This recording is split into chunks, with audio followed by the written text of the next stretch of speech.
انگلستان آنے کے بعد چند سال پہلے مجھے اس بات سے حیرت ہوئی کہ ایک دفعہ بہت بڑی بڑی خبریں اخباروں میں شائع ہوئیں کہ فرانس کے ایک نوبل laureate جو فزکس میں یا کسی اور مضمون میں اس میں غالباً بایو کیمسٹری میں وہ نوبل پرائز حاصل کر چکا تھا، اس نے اور اس کے ایک ساتھی نے ایک ہومیوپیتھ سے مل کر تجربے کیے کہ یہ جو پوٹینسیاں بتاتے ہیں کیا بایو کیمیکلی جسم پر واقعتاً کوئی رد عمل ظاہر ہوتا ہے کہ نہیں. تو انہوں نے دیکھا کہ ان دواؤں کا جن کا کیلکولیشن کے لحاظ سے اصل کا موجود رہنا ناممکن ہے، ان کا اصل رد عمل بالکل وہی ہوا جو اس ہومیوپیتھ نے ان کو بتایا تھا کہ یہ ہونا چاہیے. تو اس پر انہوں نے یہی تھیوری پیش کی، میموری تھیوری، اور اس کا عنوان یہی چھپا ہوا تھا کہ میموری تھیوری. اس پر بعض سائنسدانوں نے اس پہ اعتراض بھی کیے، پھر معاملہ آہستہ آہستہ ٹھنڈا پڑ گیا.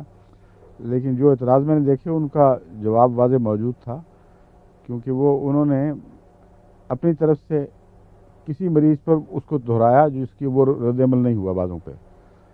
حالانکہ ہومیوپیتھک میں نشانے پر بیٹھنا ضروری ہے، جب تک صحیح تشخیص نہ ہو وہ دوا یہ تو نہیں کہ سلفر جس کو مرضی دے دو وہی رد عمل دکھائے گی.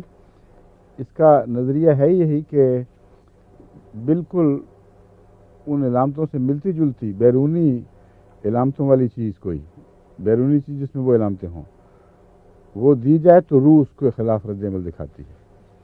یہاں میں نے روح کا لفظ بولا ہے اب، اس لیے کہ جو بھی رد عمل ہوتا ہے وہ اتنی لطیف حد تک لطیف در لطیف ہو چکا ہوتا ہے کہ اس کا جسمانی رد عمل کو تصور میں نہیں آ سکتا. انسان کی کانشیسنس، سب کانشیسنس میں بظاہر اس کا کوئی ریکارڈ نہیں معلوم ہوتا.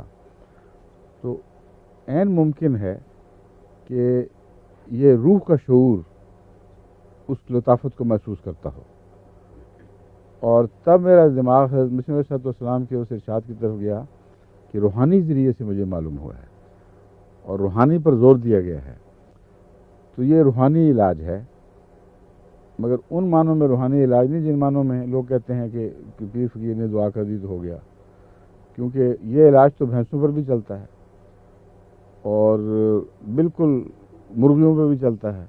راجستھان میں کافی کمائی کی ہوئی ہے مرغیوں کے علاج میں. تو اب دیکھ لیں آپ، روحانیت سے اس کا کوئی تعلق نہیں، دنیا کی کمائی کے ساتھ بھی تعلق ہے. جہاں درست بیٹھے وہاں درست بیٹھتا ہے.